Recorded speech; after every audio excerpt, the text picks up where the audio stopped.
Late last week and yesterday, the new Formula One cars made their debut and have taken to the track at Jerez, Spain.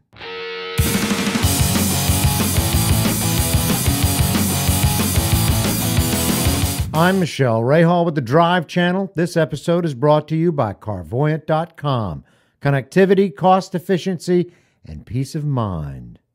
Late last week and early this week, the Formula One cars for 2013 made their debut and as of this report have 1 day of testing at Jerez, Spain under their belt. Don't expect any major changes in these cars because there aren't any. They're all evolutions of the 2012 cars. Now that doesn't mean they're the same. Virtually every one has been refined and redesigned underneath and the skin as well. Jenson Button came out on top in the new McLaren MP428 despite having problems with the fuel system. The McLaren looks as beautiful as ever, and the most notable changes are the drivers. Last year's car never had the step nose and was fast, but not always reliable. Look for Button to challenge the new tires. He's generally regarded as one of the smoothest drivers in Formula One. Second up is the Ferrari. Last year, despite looking like a Chinese fire drill sometimes, Fernando Alonso took that car to places where it wasn't supposed to go. This year, it could be a different story. But that's only if looks have anything to do with it. The step nose is gone, the rear of the car is thinner, and that's presumably to accommodate their interpretation of the Quanda exhaust system. Massa got his mojo back late last year, so he's got a heavy load to carry in 2013. Reliability and Fernando Alonso are the two biggest threats to the competition this year. Damn beautiful car.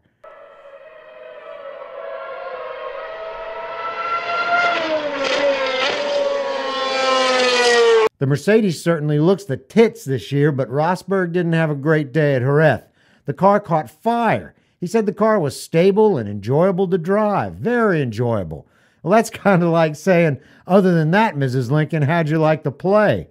Ross Brawn may be the most active working with the Quanda exhaust system. Remember, his double diffuser system won Button a world championship. Don't discount this team, but don't put heavy money on him either, despite having Lewis Hamilton. You can't forget that Nico Rosberg ran neck and neck with Lewis their whole lives.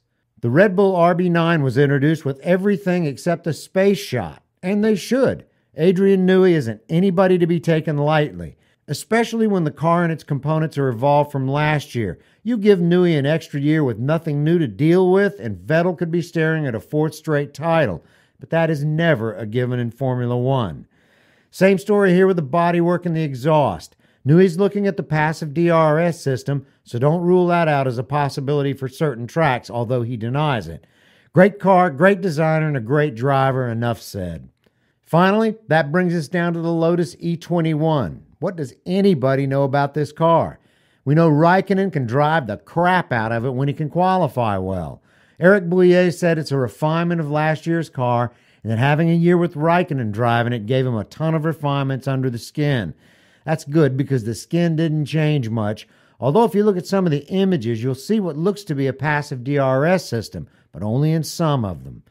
We'll have a full report on the Jerez testing at the end of this week. I'm Michelle Rahal with the Drive Channel for Carvoyant.com. See you next time.